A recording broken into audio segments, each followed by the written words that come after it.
Muy buenas noches, doctor Carlos Mendoza Gutarra. Le damos la cordial bienvenida a nombre del Colegio Médico del Perú, de la región 4 Huancayo, para que el día de hoy nos pueda ilustrar mucho más sobre este tema tan importante. Dice, hay diferencias en la clínica y el manejo, así que adelante, doctor Carlos, bienvenido.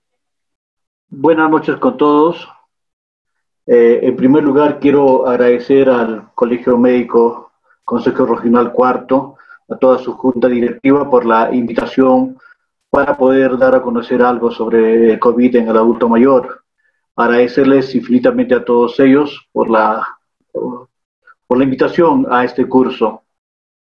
También quiero expresar mi agradecimiento a todas las personas que están participando el día de hoy. El tema en realidad es COVID-19 en adultos mayores. Vamos a ver si hay diferencias en la clínica y en el manejo. En realidad, el adulto mayor es una persona, un paciente bastante distinto a lo que nosotros conocemos porque tienen muchas alteraciones que en realidad a veces se puede ver y a veces no. Hay problemas de fragilidad, que es el principal motivo por el cual el geriatra debe intervenir en este tipo de pacientes, pero también tienen otros problemas, como simplemente la composición del cuerpo, por ejemplo. Se tiene en el adulto mayor un mayor porcentaje de tejido graso. Todo eso encima tiene inmunosenescencia, tiene también problemas, comorbilidades varias, entre ellas hipertensión, diabetes, que hacen de este paciente adulto mayor una persona especial que también tiene que ser visto de esa manera cuando se trata a estos pacientes en nuestros servicios de salud. Quiero empezar con esta diapositiva que espero no los impacte mucho, pero a mí sí me dolió mucho ver esta diapositiva en una comunicación que hizo el doctor Ciro Maguiña a principios de este mes en la tercera jornada científica regionales de la Academia Peruana de Medicina. Esto es un cuadro de los médicos que han fallecido en el Perú hasta inicios de septiembre de 2020. Obviamente en estos días ha habido todavía más muertes, pero lo que más llama la atención, si ustedes se fijan, es la cantidad de médicos adultos mayores de 60 años que han fallecido, que son más o menos el 60.5%. Esto nos tiene que llevar a preguntarnos qué es lo que ha sucedido, qué es lo que está pasando, qué es lo que debemos de hacer, ¿no? Si el Estado o nosotros no cuidamos a las personas que tienen que cuidarnos, ¿en qué situación estamos? ¿No? Esa es una pregunta que quiero dejar. Habrá muchas respuestas para esto. Yo no lo voy a responder, pero cada uno de nosotros debe saber que esto es lo que está sucediendo en el país. El número de casos en el Perú se sigue incrementando y hemos pasado la cifra de los 700.000 en todos estos tiempos, de los casos confirmados. Lo bueno es que también tenemos una buena proporción de personas que se están recuperando. Hay una proporción bastante baja, más o menos por encima de 100.000, que son los que están activos diseminando la enfermedad en este momento. Y bueno, tenemos también un porcentaje importante de fallecidos. Bien, esto también nos tiene que llevar a reflexionar porque lo que se encuentra en SINADEF es algo distinto con respecto a los fallecidos. Esto es un cuadro de las muertes diarias por cualquier causa en el Perú con base de datos en el SINADEF. Y miren, lo que sucedía en el 2019 en línea ploma, ¿no? Una situación estable de mortalidad que hemos ido manejando a través de los años y de pronto, a partir de abril de este año, empieza a subir un pico inmenso. Si nosotros comparamos el número de nuevas muertes por día, ¿no? Un pico inmenso que se sigue manteniendo y que todavía no hemos bajado. Así que ir cantando o decir que ya estamos venciendo a la enfermedad, a COVID-19, no es un problema o una cosa muy importante. Todavía tenemos que seguir batallando y posiblemente los próximos meses van a ser mayores la batalla que vamos a presentar, porque al menos en Junín, por ejemplo, una vez que se levante la cuarentena, va a suceder el pico que sucedió en Lima, va a volverse a elevar, y si en Lima los meses de julio y agosto fueron difíciles, ya se imagina lo que puede suceder en nuestra región. Entonces, en esa medida nosotros tenemos que tener mucho cuidado, ¿no? Esto es un cuadro en el cual se muestra el número de casos que se tiene, ¿no?, por edad. Y una de las cosas que llama la atención es que es cierto que las personas entre 20 y 60 años son las personas que más se infectan, que son mayores los casos, ¿no?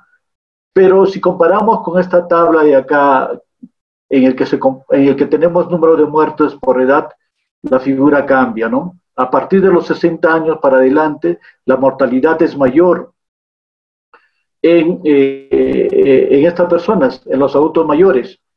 Entonces, es un problema bastante serio que se repite como sucede en todo el mundo. No somos una excepción, ¿no? La mayor cantidad de muertes que se tiene en el mundo son personas entre 60 y 70 años a más, ¿no? Entonces, esto es una historia que debe preocuparnos y nos debe llamar la atención. ¿Qué es lo que nos está pasando? ¿Por qué se mueren tanto los adultos mayores? Este cuadro nos permite ver mejor lo que estamos diciendo. La tasa de letalidad según la edad, ustedes pueden ver, es bastante baja hasta los 50 años, 59 años, 4.86. Y de pronto la figura cambia, ¿no? A partir de los 60 ya se duplica y más adelante hasta se triplica o cuadriplica la cantidad de muertos. Y las personas mayores de 90 años tienen una tasa de letalidad de 31.23. Entonces, una de las primeras cosas que vemos es que a mayor edad, mayor posibilidad de fallecer.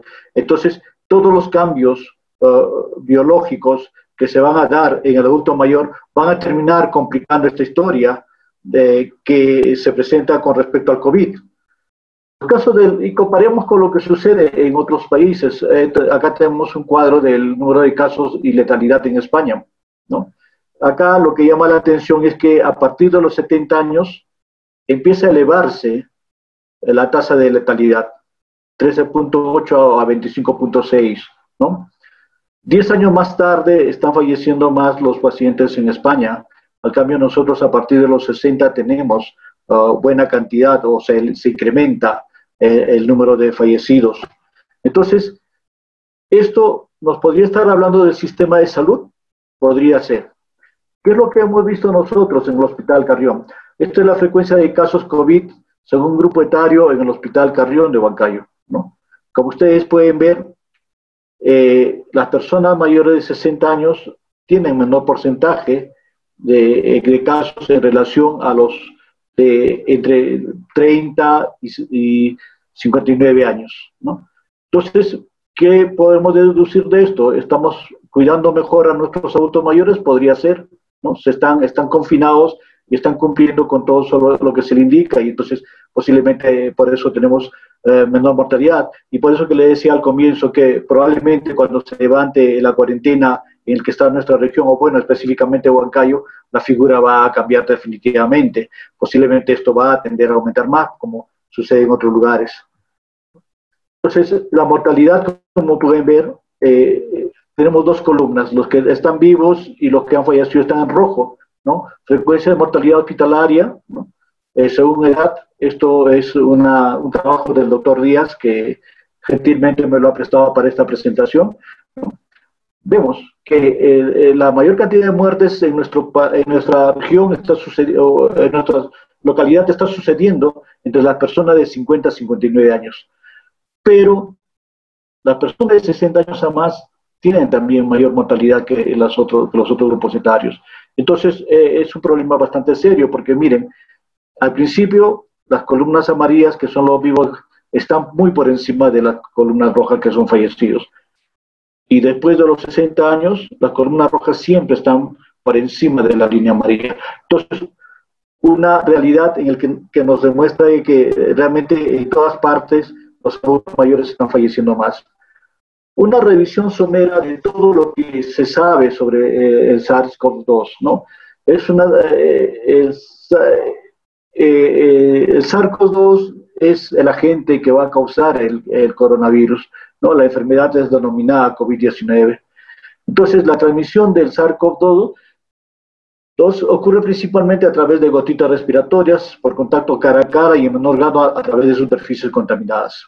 Puede producirse también por aerosoles, pero esto no está todavía demostrado al 100% cuáles son las condiciones por las cuales se puede infectar uno con aerosol.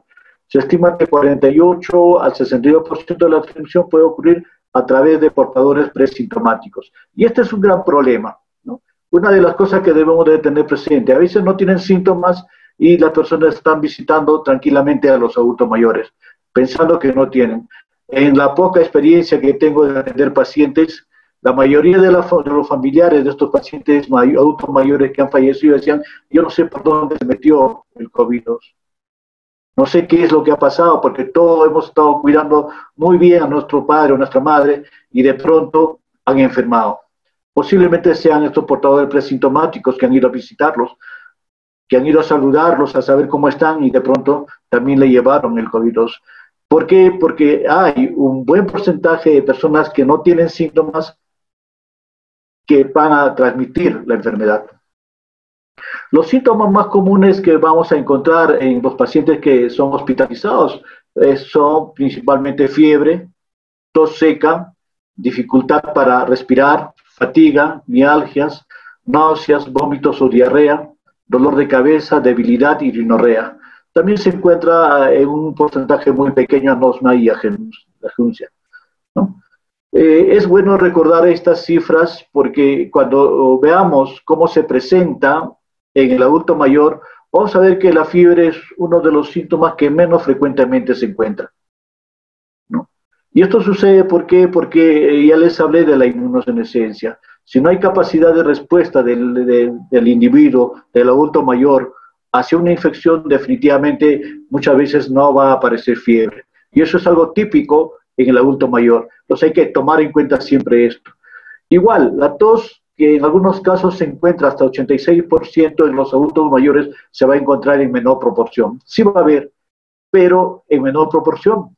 También porque por todos los mecanismos de defensa que tiene el ser humano en la vía respiratoria, esto es el reflejo de la tos, el movimiento de los cilios, no, van a estar disminuidos y por tanto la probabilidad de que no pueda tener tos el paciente también es elevado. Lo que sí siempre se va a encontrar y siempre tenemos que tomar en cuenta es la disnea. Normalmente la disnea es el principal síntoma que va a presentar el adulto mayor y que nos va a decir que posiblemente esté presentando un problema de infección por COVID-19, por el SARS-CoV-2. Entonces, esto es lo que vamos a tratar de demostrar en los siguientes minutos con estudios que se han realizado en algunas partes. Después, las alteraciones del laboratorio, nosotros ya conocemos que va a haber linfopenia, va a haber marcadores inflamatorios elevados, como por ejemplo el BCG y la proteína C reactiva, la ferritina, el factor de necrosis tumoral alfa, la interleuquina 1 y 6, que son marcadores inflamatorios, ¿no? Y también va a haber alteraciones de la coagulación, como por ejemplo el tipo de protrombina prolongado, trombocitopenia, dímero D elevado, etcétera, ¿no? Entonces, esos son los cambios importantes que se va a encontrar y que también van a marcarnos el curso que va a seguir el adulto mayor. Una de las cosas importantes que se ha visto es que la ferritina y en general todos los marcadores inflamatorios se elevan más en el adulto mayor y esto predispone a que la persona no pueda sobrevivir en el tiempo, ¿no? Entonces, esto es el resumen de todo aquello que se ha encontrado en pacientes con COVID-19, ¿no? Los que son muy frecuentes, más del 60%, fiebre, tos, disnea y cansancio. Los frecuentes, anorexia, mialgia, saturación y faringodinia. Y los poco frecuentes, cefalea, diarrea, vómitos, anosmia y rinorrea, ¿no? Igual con las manifestaciones clínicas. Normalmente no va a haber mucho problema, ya le dije, ¿no? Estos cambios, como ustedes pueden ver, por ejemplo, en las alteraciones analíticas, va a haber un aumento de la ferritina, de la interleuquina 6 y troponina, pero que es frecuente, no es muy frecuente, ¿no? Y eso va a cambiar en el adulto mayor. En cuanto a la radiología, nosotros vamos a encontrar en pacientes que sufren de COVID-19 infiltrados bilaterales con predominio del lóbulo inferior en la región de las capacidades bilaterales. También se puede ver vidrio deslustrado en zonas periféricas de los lóbulos inferiores y consolidación en la tomografía computarizada. Las complicaciones a las cuales van a estar expuestos los pacientes hospitalizados con COVID son principalmente neumonía, 75%, el síndrome de dificultad respiratoria, un 15%, va a haber también lesión hepática, en un 19%, lesión cardíaca, incluida elevación de troponinas en 7 a 17%, insuficiencia cardíaca, arritmias, miocarditis, ¿no?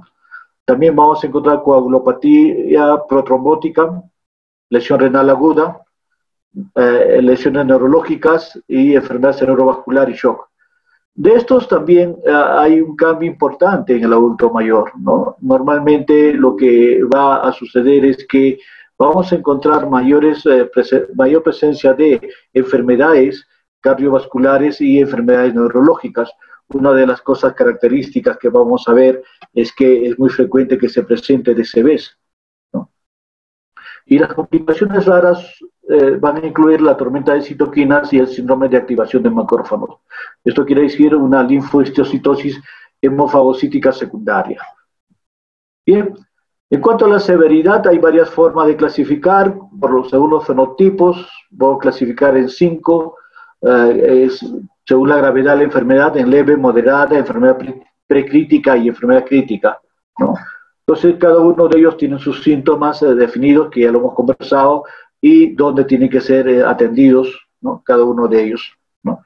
Estos son las cifras que se encontraron en el hospital Carrión, ¿no? Donde han llegado, como pueden ver, los fenotipos 4 y 5 de enfermedad crítica, se ha visto 4.91% de pacientes, ¿no? Es bajo, en realidad, en comparación a todo lo demás. Y otra forma también es el grado de severidad, ya sabemos que puede ser leve, moderado o severo. Los tipos de COVID que se encuentran son aquellas que nosotros hemos escuchado, hemos visto en nuestra práctica clínica continua, ¿no?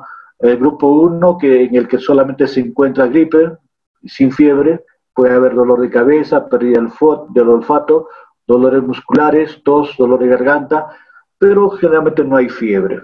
En el grupo 2, similar a la gripe con fiebre, vamos a encontrar dolor de cabeza, pérdida de olfato, ¿no? Fiebre y pérdida de apetito. En el grupo 3, principalmente se encuentra manifestaciones gastrointestinales como diarrea, náuseas, vómitos, ¿no? En algunos casos, y generalmente no encontramos tos. Esto es otro grupo importante que nosotros encontramos en los adultos mayores.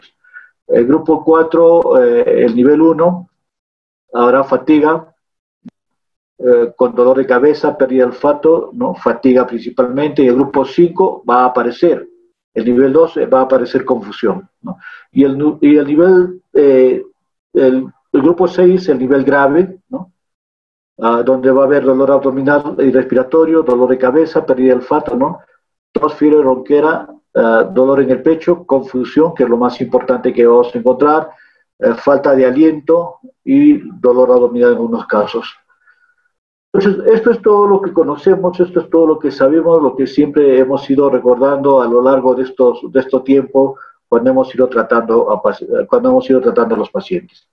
¿Cuáles son las características especiales que tiene el adulto mayor? Primero, en el adulto mayor va a haber alteraciones funcionales, ¿no? Que va a estar comprendido en realidad todos los sistemas, sistema nervioso, circulatorio, respiratorio, etcétera. En el sistema nervioso vamos a encontrar una disminución de las capacidades mentales y sensoriales. Por lo tanto, probablemente nosotros vamos a encontrar como manifestación primera de el COVID, de una infección cualquiera, ¿no? Síndrome confusional agudo. En el sistema circulatorio habrá aterosclerosis y todo lo que lleva consigo la aterosclerosis, ¿no? Como vamos a ver más adelante, el problema principal del cambio de de la aceptación, digamos así, del virus por parte del organismo. En el sistema respiratorio va a haber una disminución de la capacidad pulmonar, a la disminución de los movimientos de los cilios, a la disminución del reflejo toxígeno, también va a haber una disminución de la capacidad pulmonar. En el sistema digestivo va a haber baja motilidad y la presencia de divertículos. Es bien conocido que en el adulto mayor hay lo que se llama una osteosarcopenia, una disminución de la masa muscular y de la masa esquelética. En el genitourinario, quizás el principal motivo por el que vive una persona, el cese de la fertilidad, la disminución de la capacidad renal. ¿Por qué les digo el cese de la fertilidad? Porque las teorías que hablan sobre el envejecimiento señalan claramente, ¿no? Como en todo ser vivo, todos los seres nacen, crecen, se multiplican y mueren. Una vez cumplido la labor de la multiplicación, definitivamente e inexorablemente la persona va yendo hacia el envejecimiento. Por eso es uno de los conceptos importantes en geriatría. En la piel va a haber una disminución de la elasticidad de la piel y va a haber una inmunosenescencia que va a aumentar la susceptibilidad a infecciones y cáncer principalmente, ¿no? Y en la parte endocrina, susceptibilidad a diabetes. Por eso es importante tratar de ver cada uno de estos problemas que estamos viendo acá, que lo vamos a ver a continuación. Una de las cosas importantes en geriatría es la funcionalidad.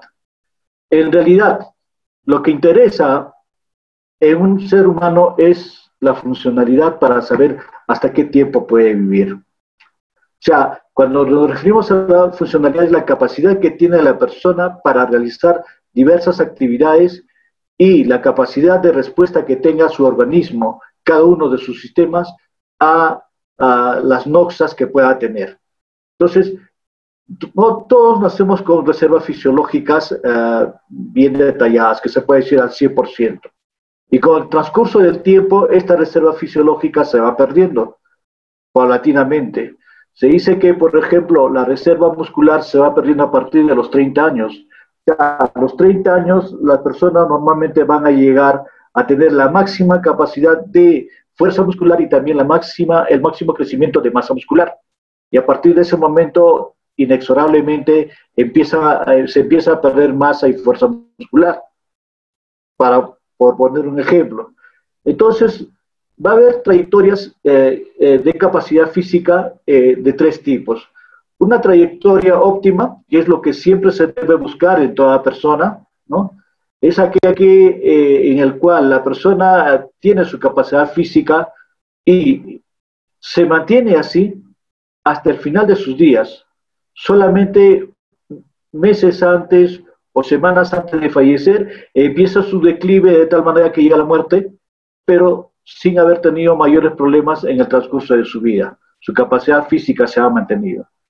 Hay otro grupo de personas que están en línea amarilla, que es la trayectoria interrumpida, que quiere decir que estas personas tienen también una capacidad física que se mantiene, pero aparece alguna noxa, como por ejemplo una enfermedad, digamos diabetes mellitus, hipertensión arterial, infarto agudo de miocardio, cualquier cosa, que va a hacer que su capacidad física disminuya.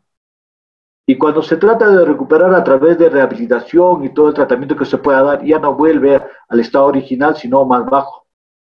Y empieza el decrecer de su capacidad física muy por debajo de una persona que no tiene ese problema.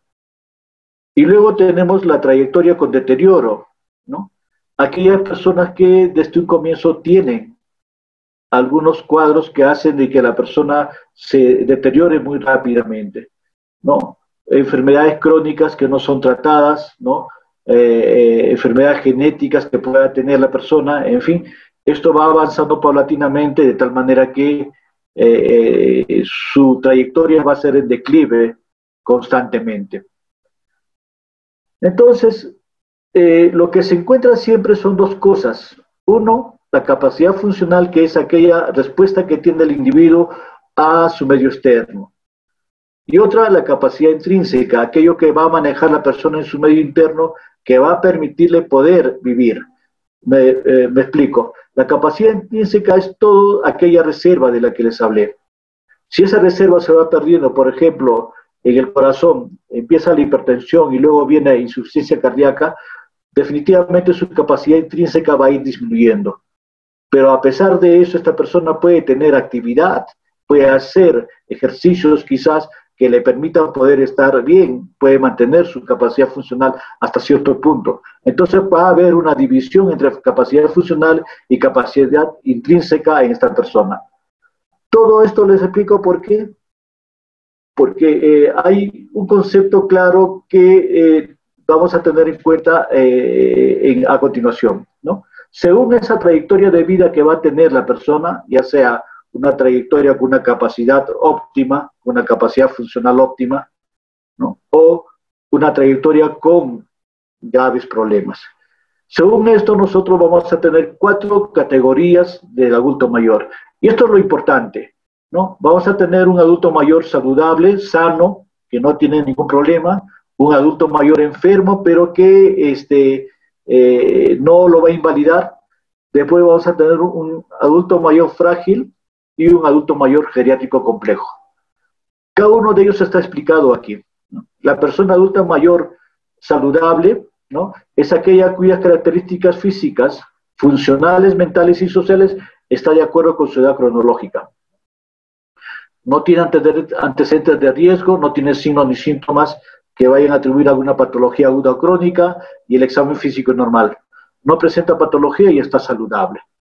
Entonces, esta persona va en el caso del COVID, por ejemplo, va a tener el cuadro clínico, posiblemente va a ser leve a moderado y se va a recuperar rápidamente. No va a tener mayores problemas. Entonces, ese porcentaje de personas que no se complican, posiblemente estén en este grupo de persona adulta mayor activa saludable. El segundo grupo o la segunda categoría de personas es la persona adulta mayor enferma. Es aquella que va a presentar alguna afección aguda o crónica en diferente grado de gravedad. Habitualmente no va a ser invalidante, como le decía, y no cumple con los otros criterios que vamos a ver a continuación, de persona frágil o geriátrico complejo. Entonces, esta persona tiene la enfermedad, pero tampoco lo va a invalidar, ¿no? Puede estar tranquilamente, hacer sus actividades y todo. Esta persona sí ya puede sufrir de la enfermedad y puede llegar a un extremo de que sea grave. Las dos categorías más importantes y preocupantes en el adulto, las personas adultas mayores son, en primer lugar, la persona adulta mayor frágil, ¿no? Ya vamos a definir fragilidad dentro de un momento con un estudio muy interesante que se ha hecho en Inglaterra, pero nosotros en este caso estoy tomando lo que se hace en el Perú en el Ministerio de Salud, ¿no? Se considera persona adulta mayor frágil al que cumple 2 o más de los siguientes criterios: que tenga más de 80 años, que tenga una dependencia parcial medida por CATS, que tenga deterioro cognitivo leve o moderado, que tenga manifestaciones depresivas, que tenga riesgo social, que haya sufrido caídas en el último mes o más de una caída en el año, que tenga pluripatología, estos 3 o más enfermedades crónicas, que tenga una enfermedad crónica que condiciona incapacidad funcional, ¿no? Y acá vemos algunas de ellas, ¿no? Una persona que tiene un déficit visual no va a poder caminar bien, por lo tanto no va a poder desarrollar, por ejemplo, la marcha adecuada que debíamos de buscar, ¿no? Y, en fin, otras enfermedades que van a provocar casi lo mismo.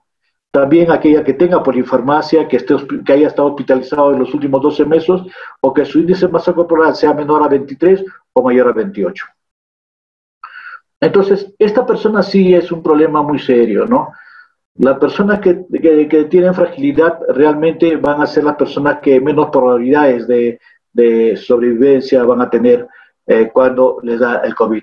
Y estos pacientes todavía es peor.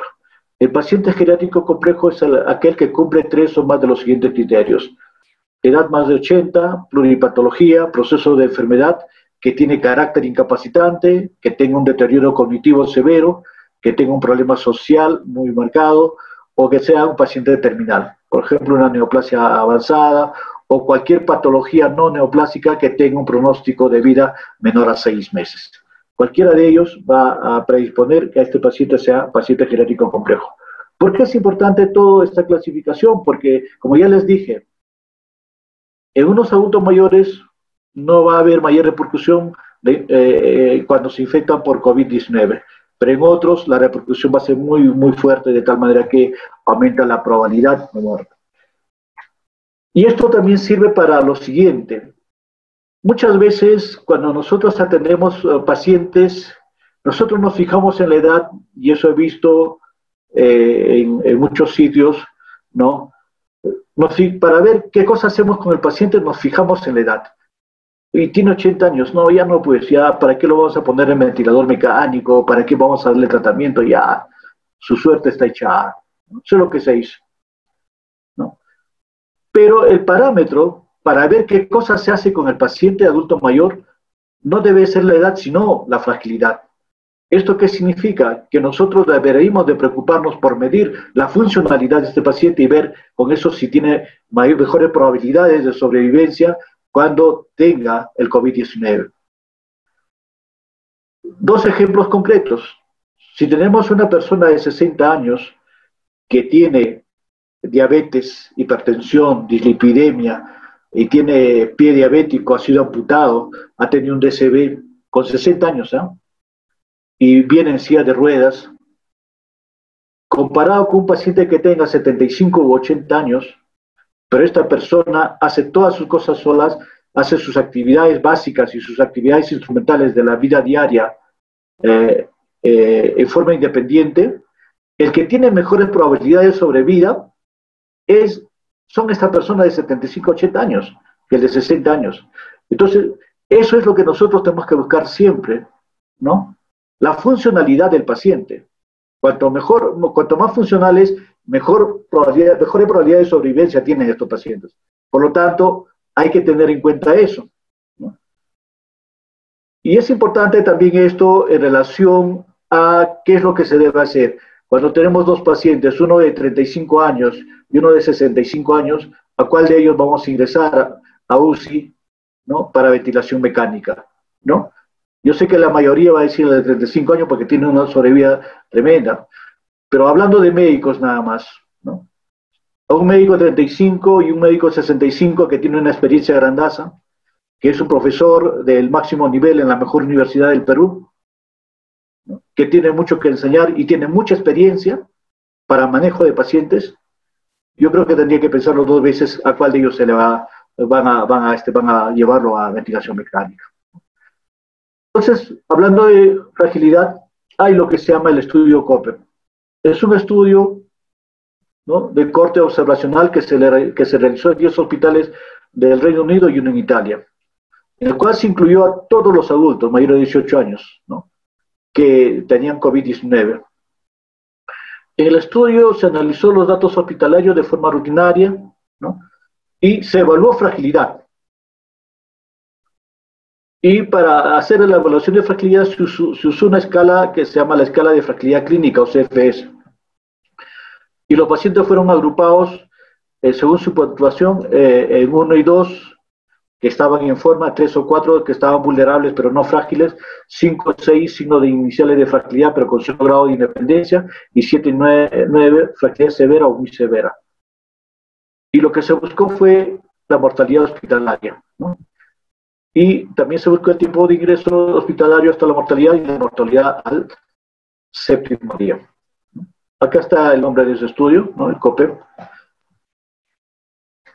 Entonces, lo que se buscaba era medir fragilidad. ¿Y cómo se define fragilidad?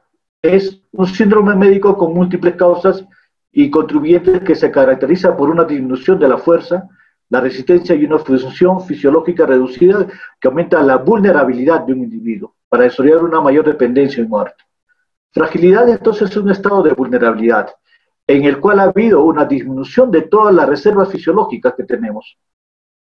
Entonces, si hay una disminución de reserva fisiológica, obviamente vamos a ser más vulnerables y esto nos va a llevar a la posibilidad de dependencia y o muerte. Entonces, se usó esa escala que le dije, de escala de fragilidad clínica, ¿no? Y lo que se tenía es que, utilizando una escala de fragilidad, se mostró que pacientes clasificados como frágiles tienen más probabilidades de morir y son dados de alta del hospital con menor rapidez que aquellos que no son frágiles. Estos hallazgos fueron independientes de la edad y la comorbilidad, ¿no? Para explicarles en qué consiste la escala de fragilidad que usan en Inglaterra, que realmente no es la escala que se usa normalmente en otros países, en otros lugares lo que se usa es la escala de fenotipo de Fried, pero existen otras escalas, en fin, y esta escala lo que hace es eh, clasificar numéricamente del 1 al 9. 1 como una persona muy en forma, o sea que puede hacer cualquier tipo de ejercicios. 2, una persona que está bien. 3, una persona que se maneja bien. 4, ya es una persona vulnerable. 5, levemente frágil. 6, moderadamente frágil. 7, muy frágil. 8, muy grave, frágil. Y 9, enfermos terminales. Entonces a cada uno se le dio el puntaje, como ya lo hemos explicado, y de acuerdo a eso se hizo la evaluación. Entonces, este estudio fue diseñado para proporcionar evidencia urgente y muy necesaria sobre el efecto de la fragilidad en pacientes adultos ingresados al hospital. Tengamos en cuenta que se ha evaluado a pacientes mayores de 18 años. No estamos evaluando solamente pacientes adultos mayores. Se tomó en cuenta a todos en general, ¿no? Esos datos entonces tuvieron una prevalencia del 49.4% y la fragilidad se asoció tanto con una muerte más temprana como un tiempo de estancia hospitalaria prolongada en el hospital. Y estos resultados se empeoraron con la fragilidad, ¿no? Y también ajustado por edad y comorbilidad no hubo mayor variación. Y vemos las figuras acá sobre este hecho, ¿no? Esto se trata de sobrevivencia y el tiempo que permanecieron desde el momento de la admisión. Como ustedes pueden ver, aquellos que tienen puntaje de 7 a 9 van a tener menos porcentaje de sobrevivencia que aquellos que tienen un grado funcional 1 o 2, ¿no? Entonces, claramente se puede determinar acá, ¿no?, que van a sobrevivir más aquellas personas que tienen mayor funcionalidad. Y en este cuadro lo que vemos son pacientes que están en el hospital, el tiempo que están en el hospital, ¿no? Y vemos todo lo contrario, ¿no? Aquellas personas que tienen un grado funcional de 7 a 9, obviamente van a quedarse mucho más tiempo que aquellos que tienen grado funcional 1 o 2. Entonces, con esto quedó demostrado de que el mayor problema en el adulto mayor no es tanto la edad, sino la funcionalidad. En todo caso, lo que llamamos fragilidad, ¿no? Entonces, este es el primer gran cambio que nosotros debemos de tener en cuenta cuando tenemos pacientes adultos mayores. No hay que fijarnos en la edad, sino más bien tenemos que fijarnos en la funcionalidad y si este paciente tiene fragilidad o no. Bien, ahora pasemos a ver otras cosas, ¿no? Esto es un estudio en el que lo que se buscó era la asociación que había con mortalidad en pacientes mayores de 80 años, que tenían algún grado de dependencia funcional. Cuando se hizo el estudio de los síntomas que presentaban los pacientes adultos mayores, ellos a los síntomas típicos como fiebre, tos y disnea, lo que ellos encontraron en su estudio es que había síntomas atípicos que también se presentaban con mucha frecuencia. Y eso es lo que debemos de buscar entonces en el adulto mayor. Muchas veces, como le decía, no va a tener fiebre, a veces ni tos, la disnea a veces no se puede distinguir bien, porque muchos de los adultos mayores teniendo disnea acomodan su situación a esa disnea de tal manera que no es muy notoria, pero sí pueden tener otras cosas, como por ejemplo delirium o síndrome confusional agudo.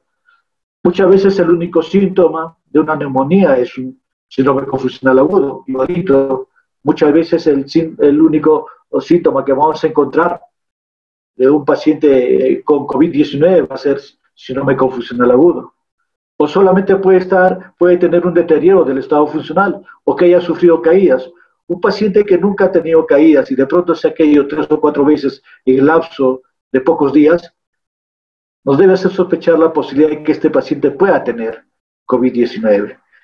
Entonces, son cosas que nosotros debemos de tener en cuenta. Entonces, ¿hay un cambio en la clínica, en la forma de presentación en los adultos mayores? Sí, estos son los cambios que vamos a encontrar, ¿no? Otra de las cosas que se encontró es que aquellas personas que tenían dependencia funcional o aquellas personas que tenían deterioro cognitivo, ¿no? Van a tener mayor probabilidad de morir, ¿no? Van a presentar una elevada tasa de mortalidad.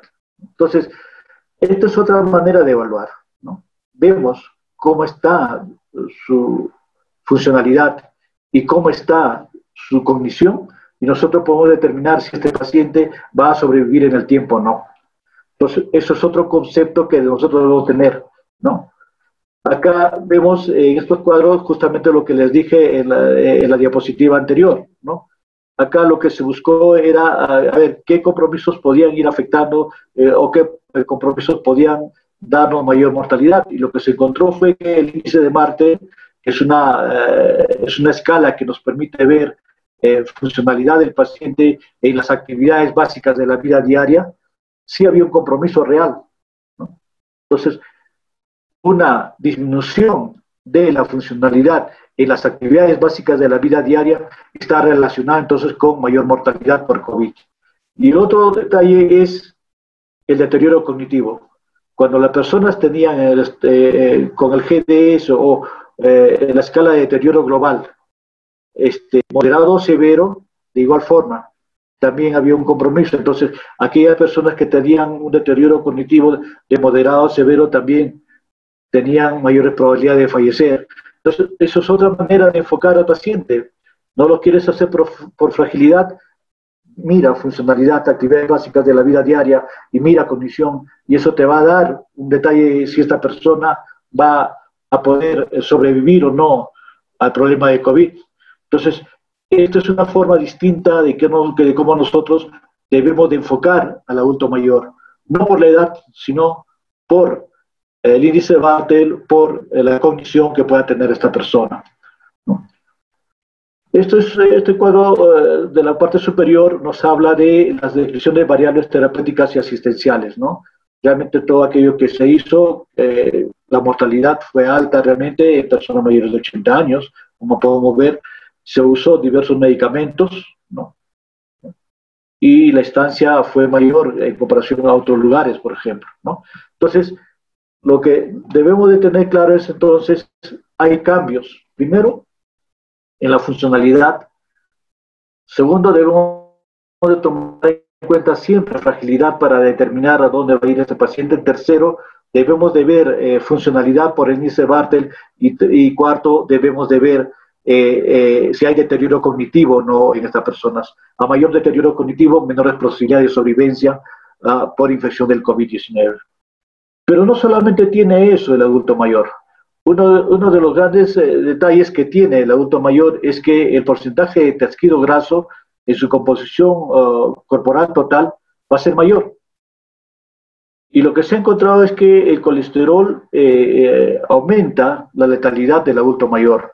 Estamos hablando de colesterol intracelular, no estoy hablando del colesterol que se mide a través de la medición de colesterol en sangre, ¿no? Entonces, ¿qué es lo que se ha visto allí, ¿no? En esta parte final, en la parte inferior, podemos ver que tenemos el SARS-CoV-2, CoV-2 y el receptor de este virus, ¿no? Cuando el colesterol es bajo, ¿no? Vamos a tener el receptor, pero como hay colesterol bajo, no va a ayudar a que el virus pueda ingresar a la célula. En cambio, si tenemos colesterol elevado intracelularmente, estos van a presentar mejor a los receptores AC2, que son los receptores del SARS-CoV-2, y va a permitir el pasaje. Entonces, uno de los grandes problemas que tenemos es que a mayor porcentaje de tejido graso, mayor colesterol intracelular, va a aumentar la posibilidad de que esta infección sea más severa, ¿no? Entonces, y acá lo mismo. Vemos que las personas jóvenes tienen poco colesterol intracelular, por tanto, tienen menores posibilidades de ingreso del SARS-CoV-2 a la célula. A cambio, en personas que tienen mayor edad aumenta. Pero miren, lo que llama la atención es que si este paciente es diabético u obeso, ¿no? Todavía es más la posibilidad de que los virus puedan ingresar con mayor facilidad hacia la célula, ¿no? Porque aumenta el colesterol a nivel intracelular y estos van a presentar a los receptores con mayor frecuencia. Entonces, va a suceder que los pacientes con obesidad y diabetes van a aumentar definitivamente la posibilidad de que presenten con mayor gravedad la infección estos tipos de pacientes, ¿no? Igualito, acá lo que se trató de mostrar era en ratas que lo llevaron a la obesidad, a la diabetes y que eran encima ratas con mayor edad, hubo un aumento de colesterol en el tejido pulmonar y esto hace que aumente la posibilidad de que aumente la infección a nivel del pulmón.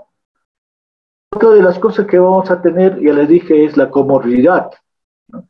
La gran mayoría de pacientes adultos mayores tienen comorbilidades, ¿no? Entonces, el adulto mayor tiene una alta carga de comorbilidad. ¿Y qué es lo que sucede con eso, ¿no? Cuando hay mayor comorbilidad, mayores posibilidades de que la persona vaya a fallecer, ¿no?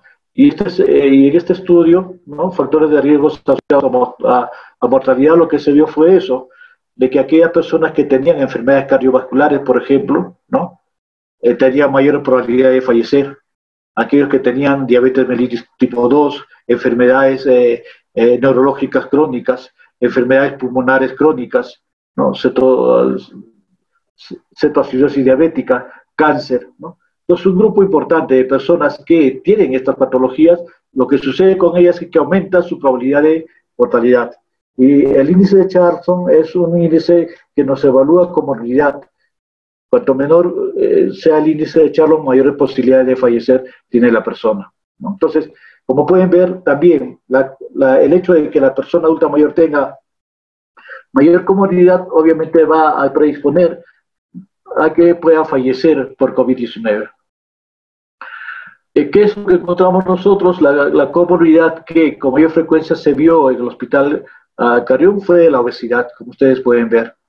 Luego, seguido de diabetes, hipertensión arterial, asma bronquial, tuberculosis, etc. Pero, como pueden ver, aquello que tiene que ver con mayor mortalidad es lo que con mayor frecuencia se encontró en el hospital Carrión, ¿no? Hay que tomar en cuenta de que, bueno, solamente señalarles de que en estudios realizados en China, no pude poner ese gráfico, pero en realidad la enfermedad que más tenía que ver con mortalidad era hipertensión arterial, ¿no? Entonces, son variaciones que suceden de sitio en sitio que necesariamente tenemos que estudiarlos. El otro gran problema que tiene el adulto mayor es la inmunosenescencia. Y la inmunosenescencia va a significar una disminución de la respuesta inmunológica de la persona, que normalmente se empieza a presentar a partir de los 60, 65 años. Por eso es que la mortalidad empieza a subir también en función de eso. O sea, es otro factor más que tiene que ver con mortalidad. La inmunosenescencia tiene estas características en el adulto mayor.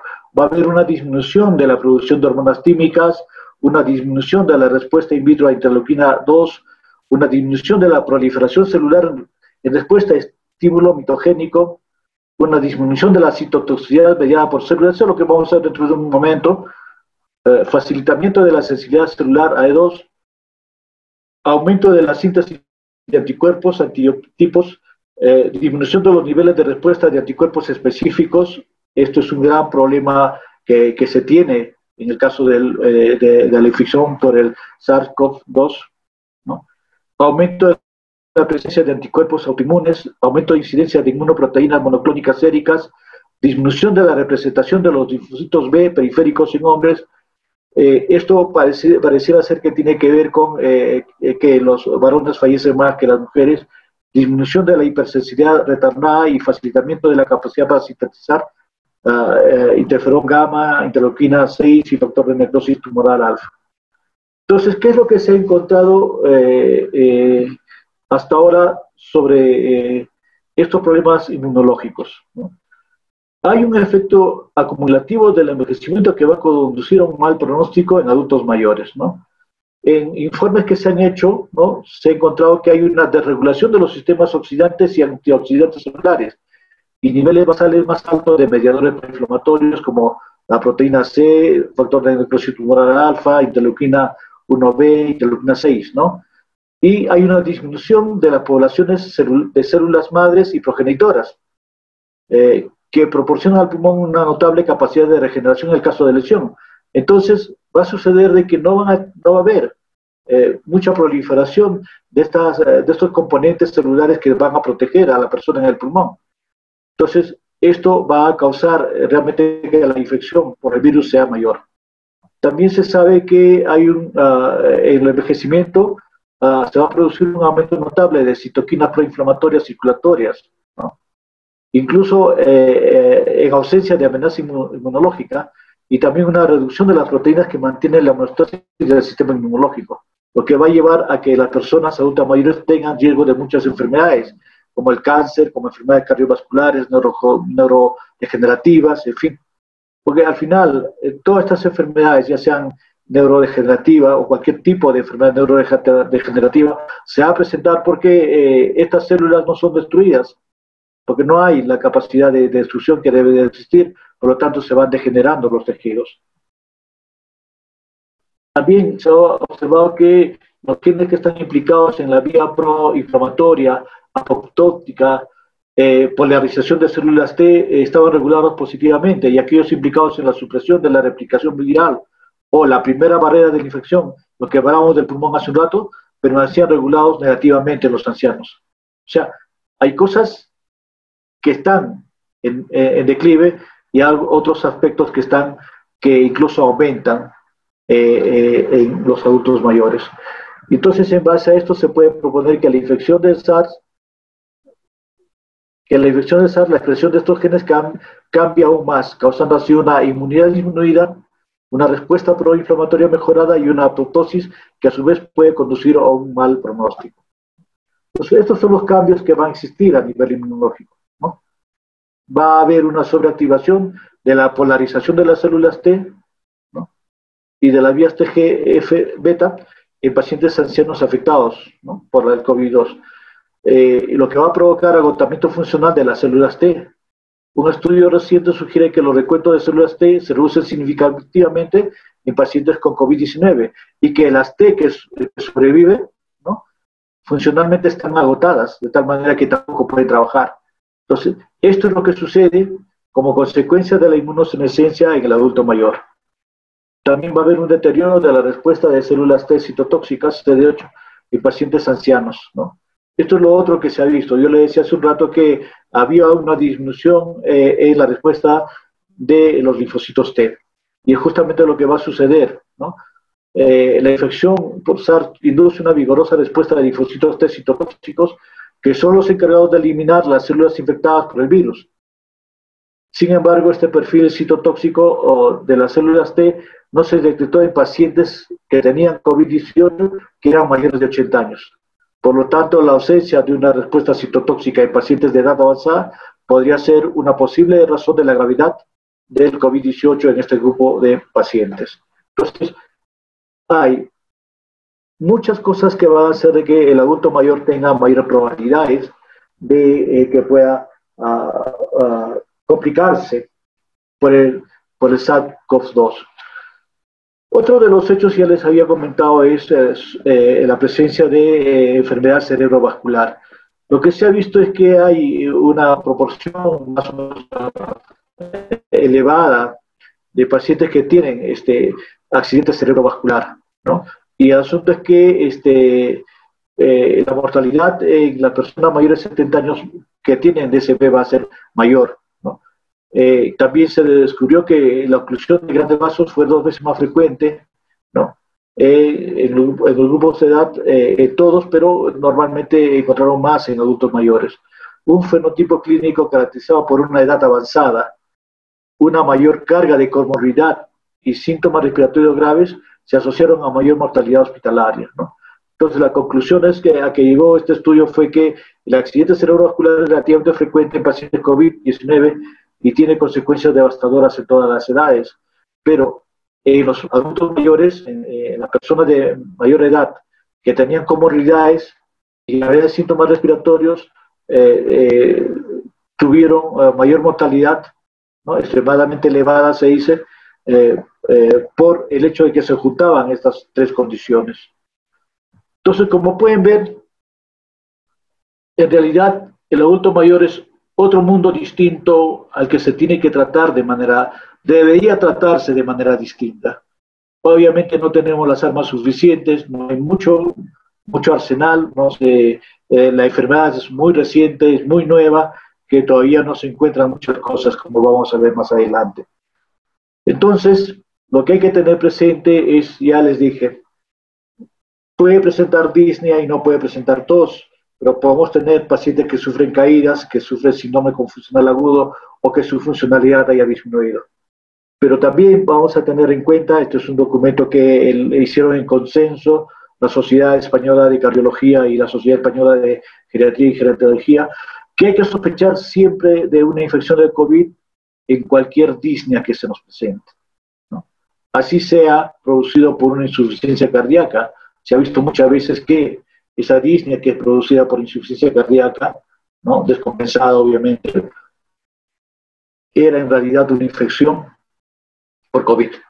Después también hay que tomar en cuenta siempre que hay síntomas generales que nos pueden estar hablando de COVID: astenia, anorexia, mialgia. A veces se presentan solos.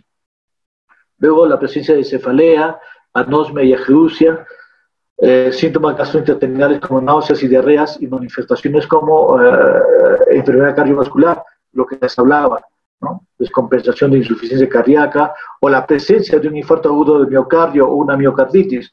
También se ha visto esto, de que la primera presentación o la manifestación más importante que tiene el adulto mayor cuando tiene COVID es un infarto agudo del miocardio o la presencia de una miocarditis. Entonces, todas estas patologías, todos estos cuadros que nosotros podemos encontrar, nos tienen que hacer sospechar definitivamente de un paciente con COVID-19.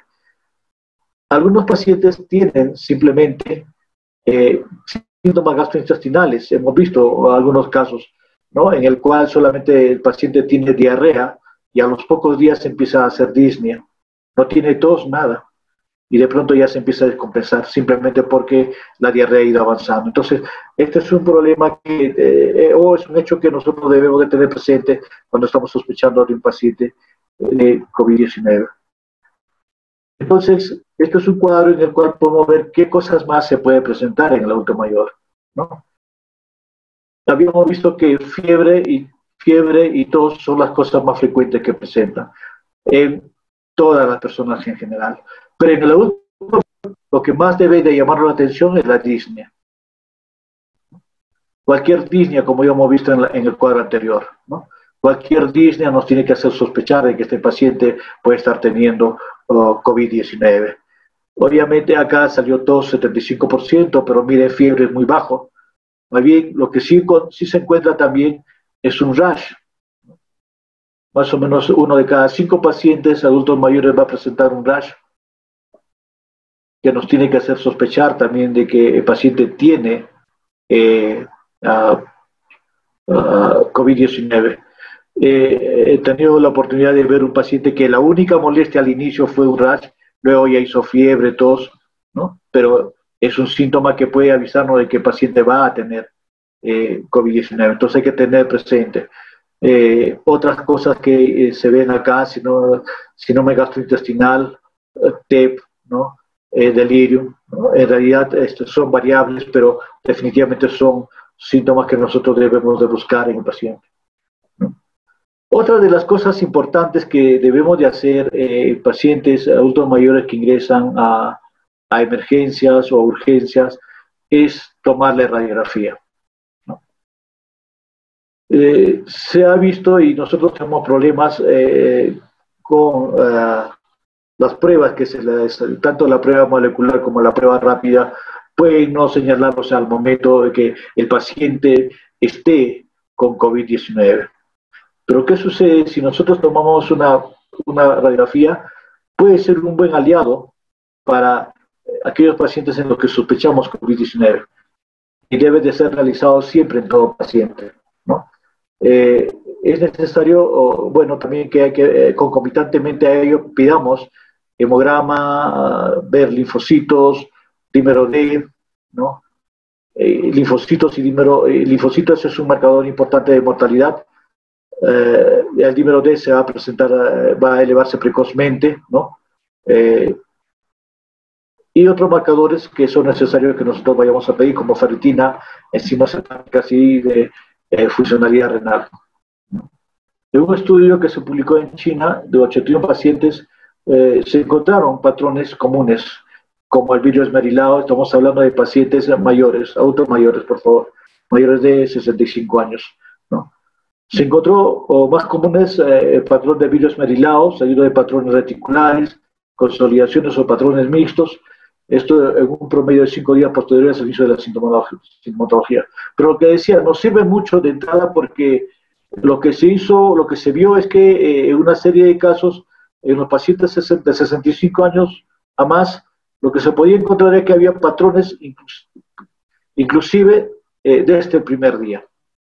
De tal manera que es una de las pruebas que nosotros debemos de hacer necesariamente, ya sea radiografía o tomografía, para poder determinar la presencia de la infección, ¿no?, de la enfermedad COVID-19.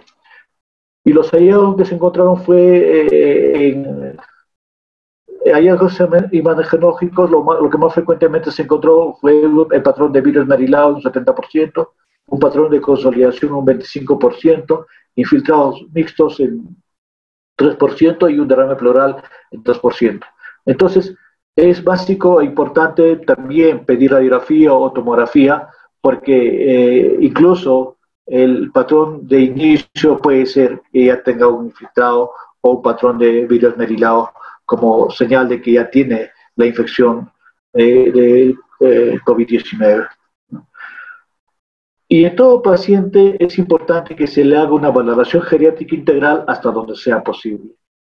La valoración geriátrica integral es un instrumento que usa la geriatría para poder determinar las condiciones en las que se encuentra un adulto mayor. Se hace una evaluación desde la esfera clínica, a la esfera mental, a la esfera social y principalmente a la esfera funcional. Estas 4 esferas son evaluadas y de acuerdo a eso se determina qué condiciones tiene este paciente y nos va a ayudar a determinar qué posibilidades tiene de que este paciente pueda rehabilitarse, pueda mejorar, ¿no? Y eso nos va a permitir a tomar decisiones para el manejo general, ¿no? La evaluación geriátrica entonces es una evaluación multidimensional, ¿no?, en todas las áreas donde se puede aplicar. Obviamente podría ser que no se pueda hacer en todo, pero se recurre entonces al informante, al familiar, a la persona que está viviendo todo el tiempo con el adulto mayor. A esta persona se le puede hacer las preguntas sobre cómo se encontraba el paciente antes de que se encuentre en esta situación, porque podría ser que esté teniendo un síndrome confusional agudo, por ejemplo.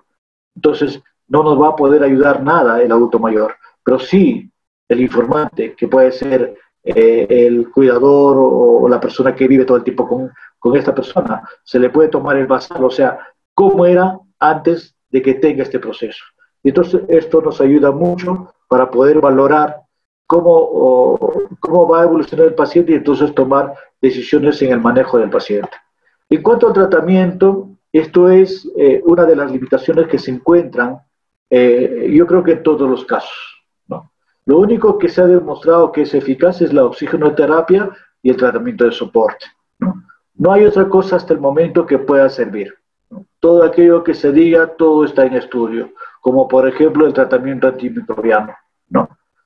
Se han usado medicamentos que son usados para otras cosas, como hidroxicloroquina, citromicina o el mismo ivermectina.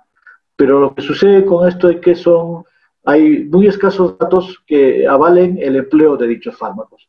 Entonces, en realidad no hay pruebas que nos digan, estudios aleatorizados controlados que nos digan podemos usar tal o cual medicamento.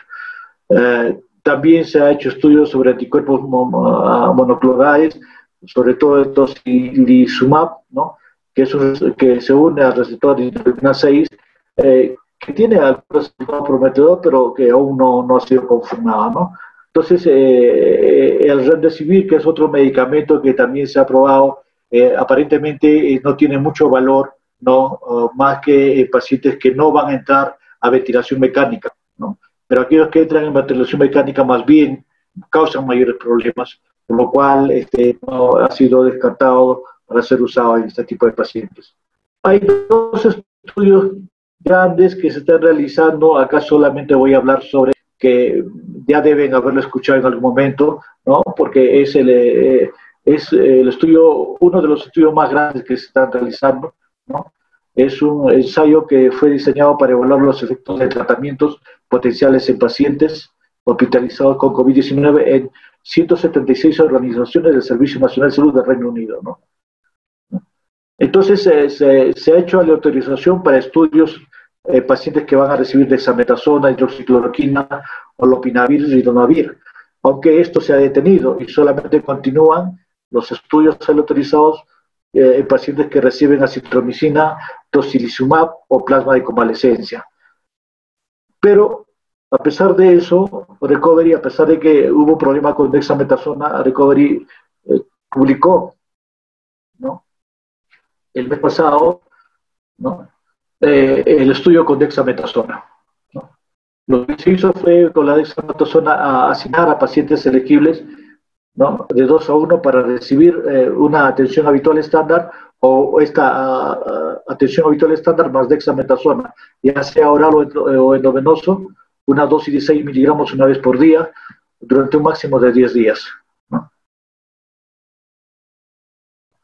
¿Qué es lo que se encontró en estos pacientes, ¿no? Cuando el informe lo que nos dice es que cuando se daba a estos pacientes dexametasona, ¿no?, la mortalidad disminuía en relación a aquellos que solo recibieron el tratamiento convencional, ¿no? Dexametasona bajaba la mortalidad, como pueden ver acá. Y cuando se hizo la evaluación en pacientes que estaban en ventilación mecánica invasiva, todavía el resultado fue más espectacular, ¿no?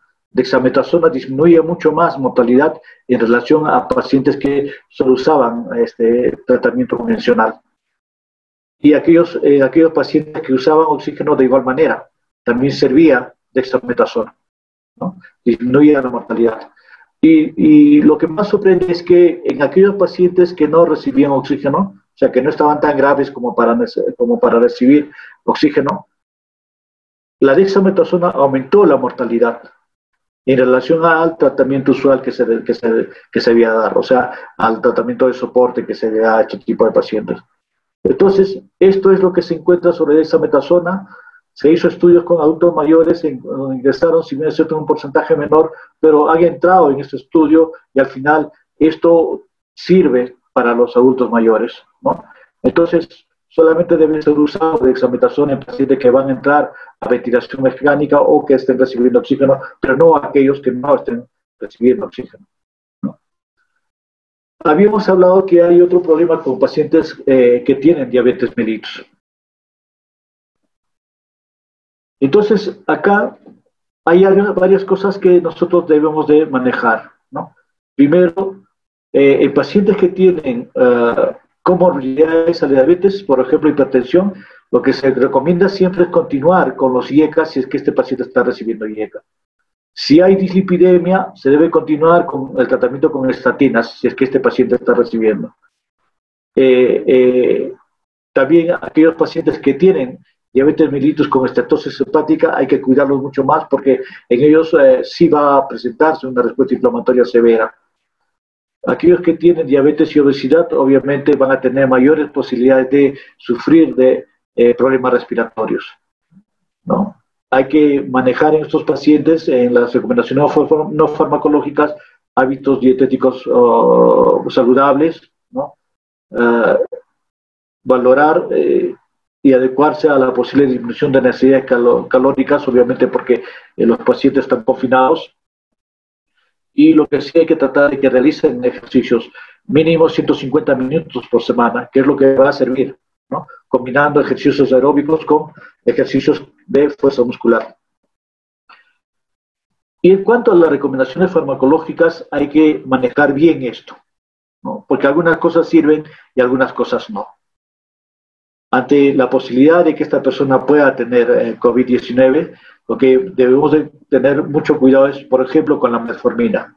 La metformina va a producir acidosis láctica, ¿no? Entonces, En los pacientes que se infecten, inmediatamente se tiene que suspender metformina. No deben de recibir. O sea, no necesariamente son pacientes que están hospitalizados, porque obviamente en la hospitalización todos los antidiabéticos orales se quitan. Pero si están en casa y ya están infectados, ya no deben recibir metformina. Los otros medicamentos que son los inhibidores de cotransportador de sodio glucosa tipo 2 aumentan también el riesgo de cetoacidosis y deben ser suspendidos en caso de infección de COVID-19. Los inhibidores de la DPP-4, ¿no?, sí son tolerados durante la infección y pueden ser mantenidos. Entonces, si se va a mandar a casa a un paciente que tiene diabetes y COVID-19, lo mejor es mandar con una medicación, con medicamentos inhibidores de la DPP-4, y así vamos a evitar de que puedan presentar acidosis, ¿no? Los pacientes con agonistas del péptido glucagón-like deben ser estrechamente monitorizados y hay que cuidar siempre su hidratación. Y aquellos que tienen tratamiento con insulina se debe mantener y se debe monitorizar siempre las glucosas, ¿no?, y estar atentos a un requerimiento cuando el paciente empiece o se enferme de COVID-19, que es lo que va a suceder. Entonces, estas son algunas cosas que se tienen que hacer con los pacientes adultos mayores que nosotros podemos estar atendiendo, ¿no? Y en cuanto a los problemas cardiovasculares, y ya hemos dicho que aquellos pacientes que tienen todas las patologías frecuentes como insuficiencia cardíaca, hipertensión arterial, todos deben de recibir el tratamiento que están recibiendo. A ninguno se le debe privar de ningún medicamento. Lo que sí hay que tener cuidado es de usar algún medicamento que pueda hacer daño, y acá tenemos algunos de ellos que van a provocar efectos secundarios cardiovasculares si es que se usa. Por ejemplo, la hidroxicloroquina, que es un medicamento que se está dejando de usar, ¿no? Hay que usar con precaución en pacientes con cardiopatía previa, con un QT en límite alto, ¿no? Es lo más importante, ¿no? El lopinavir, ritonavir, que ya prácticamente ha sido dejado de lado, pero se debía de haber usado con precaución en pacientes con cardiopatía previa o QT en el límite alto, igual, ¿no? La citromicina nos puede causar insuficiencia renal grave, hepatitis fulminante, ¿no? Pero también igual nos puede llevar prolongación del intervalo QT, ¿no? Entonces hay que tener bastante cuidado con el uso de acitromicina. El remdesivir, que sí se puede usar, va a provocar hipotensión durante la infusión, ¿no?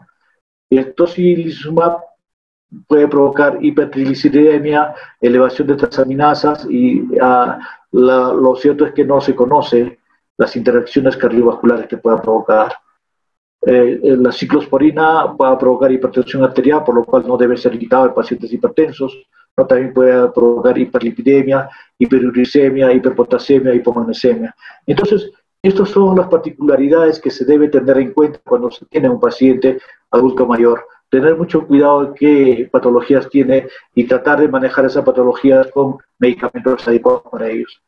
Pero obviamente lo más importante de todo es la prevención, ¿no? Se ha demostrado que es la estrategia más efectiva para mantener la salud. Por lo tanto, hay que cumplir con todo aquello que nos ayuda a realizar la prevención para que no se presente la enfermedad de COVID-19 en el adulto mayor. Entonces, el aislamiento social, por otro lado, va a causarnos problemas también, ¿no?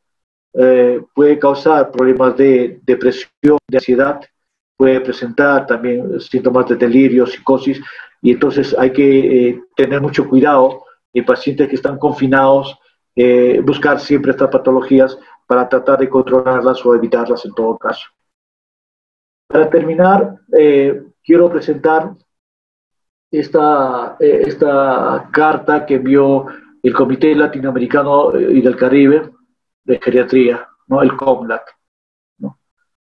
A raíz de que ha habido muchos problemas con respecto al adulto mayor. Ya lo dije al comienzo, los adultos mayores parecen estar relegados cuando tienen que recibir ciertos tratamientos, sobre todo hoy principalmente ventilación mecánica, ¿no?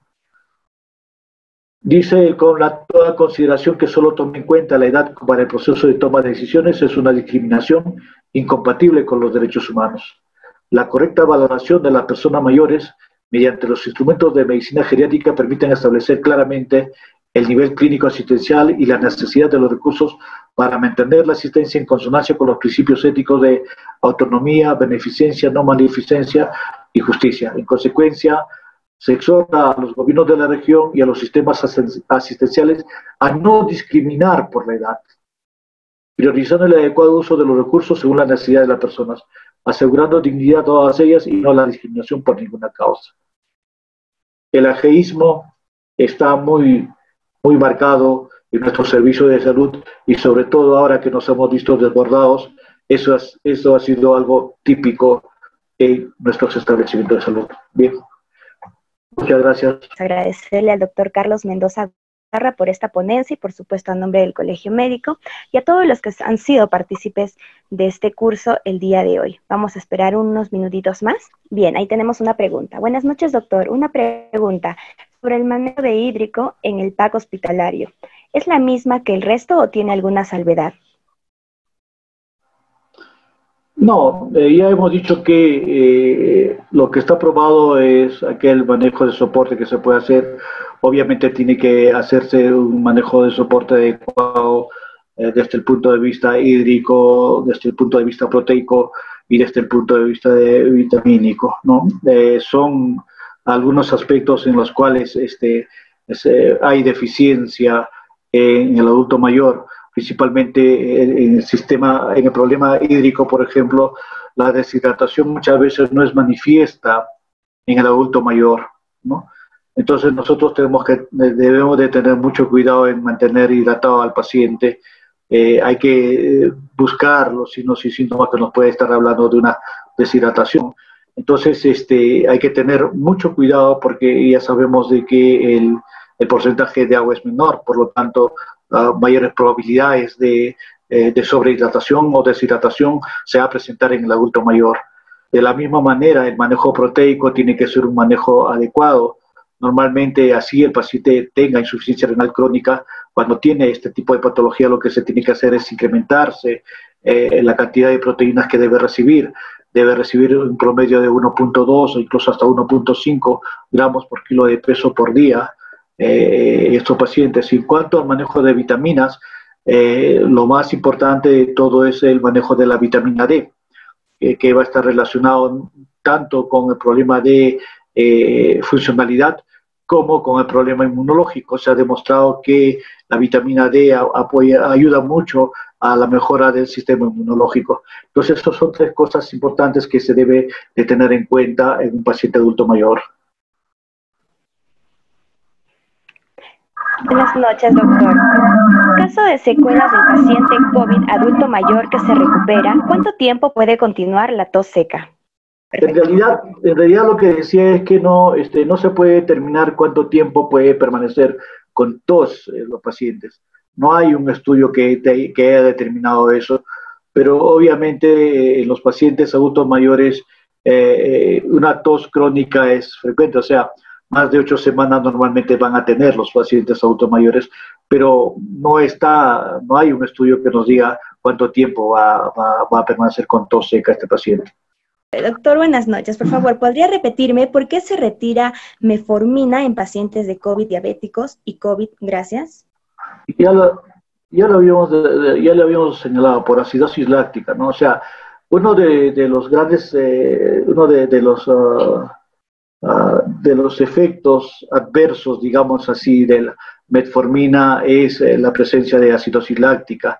Entonces nosotros debemos de tener mucho cuidado en este tipo de pacientes porque va a aumentar la acidosis y por la infección misma, o sea, va a haber incremento de ácido láctico. Entonces usar metformina en estos casos lo único que va a hacer es agravar el problema, ¿no?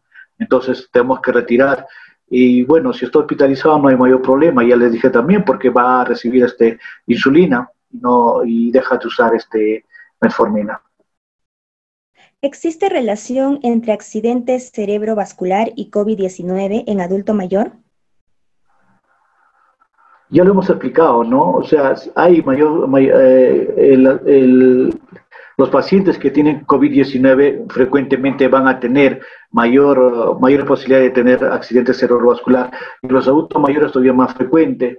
Nosotros hemos tenido incluso la posibilidad de ver un paciente que fue hospitalizado en medicina no COVID, un DSB, y al final tomamos la placa y resulta que el COVID estaba bastante avanzado. O sea, era un paciente COVID que debía de haber pasado de frente a COVID, pero lamentablemente no se pensó en que este paciente podía tener el COVID-19 por hecho que tenga accidente cerebrovascular. Ya lo explicamos en la presentación de que sí hay una relación directa entre la presentación de accidente cerebrovascular en pacientes que tienen COVID-19.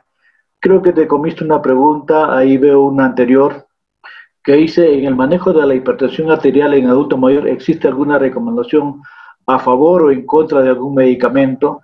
Lo que se pensaba en un principio es que los IECA podrían agravar más el cuadro del COVID-19 debido a que hacían mayor expresión de los receptores AC2, pero en el tiempo se ha demostrado que eso no es así. Por lo tanto, cualquier medicamento antihipertensivo que esté usando el paciente puede usarlo, salvo por otras contraindicaciones que pueda presentarse, ¿no? O sea, propias del medicamento y no tanto por la enfermedad, ¿no? Si no hay contraindicaciones de ese medicamento que está usando el adulto mayor en el estado pre-COVID y teniendo COVID, se debe usar el mismo medicamento. No hay ningún motivo para dejar de usar, ya sea IECA, SARA2, que son los principales medicamentos que se usan para hipertensión arterial, ¿no? Ok, ¿es considerado efectivo el uso de la vitamina C y zinc como refuerzo del sistema inmunológico en el adulto mayor?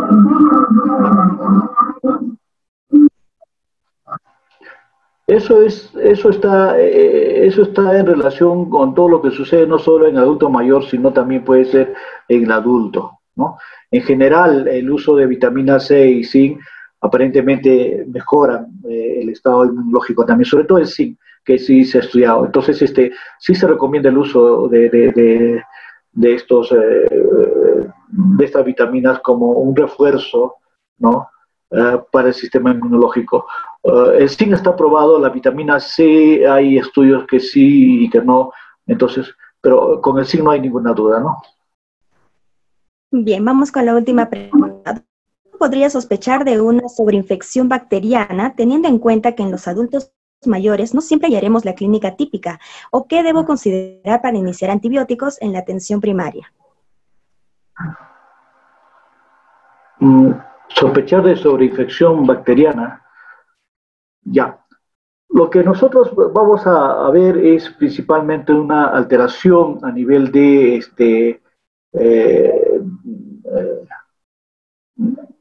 los marcadores, sobre todo proinflamatorios. Entonces, si hay posibilidad de hacer algún marcador proinflamatorio en el primer nivel de atención, como por ejemplo BSG o PCR nada más, eso nos va a ayudar mucho para sospechar de que este paciente puede estar teniendo ya una sobreinfección. Ahora, el uso de antibióticos hay que tener mucho cuidado. Eso ya ha sido visto también y hay mucha crítica con respecto a eso, ¿no? El uso de antibióticos solo debe ser usado cuando el paciente realmente tenga ya problemas de saturación, ¿no? Mientras no suceda eso, en realidad es muy controversial que se empiece a usar antibióticos, pero realmente nosotros podemos sospechar de una sobreinfección cuando haya un aumento en el laboratorio de los problemas proinflamatorios, ¿no? PSG, PCR principalmente, que nos va, o sea, un cambio rápido de estos, y también la linfopenia, que creo que son cosas que se puede hacer fácilmente en el primer nivel de atención. Si no tuvieran esto, realmente es más difícil poder determinar la sobreinfección, ¿no? Ok, doctor, tenemos una última consulta y dice que explique, ¿no es necesario una administración descontrolada de nutrientes y vitaminas a los adultos mayores y que debe de ser personalizada, prudente y racional? Bien, lo que ya había expresado con respecto a la infección, cuando ya tiene infección, ¿no? ¿Qué vitaminas son los que nosotros debemos de dar? Es cierto que tenemos que lo ideal es que siempre se tenga una medición de todo esto, ¿no? Vitamina A, por ejemplo, es difícil poder dar, no nos va a asegurar nada, ¿no? La vitamina C también, ya les dije que es controversial. En cuanto a la vitamina B, lo que nosotros siempre tratamos de ver es si hay un déficit de vitamina B12 principalmente. Y esto se puede determinar fácilmente con una medición. O sea, vitamina B12 te van a dar muchas molestias, entre ellas, por ejemplo, el deterioro cognitivo, que es una de las cosas que más puede afectar para que el paciente tenga un mal pronóstico. Entonces hay que medir de todas maneras vitamina B12 y viendo si hay necesidad o no de aporte, hay que darle a este paciente. Igual sucede con la vitamina D. Ahora se puede medir vitamina D y ver si le falta o no.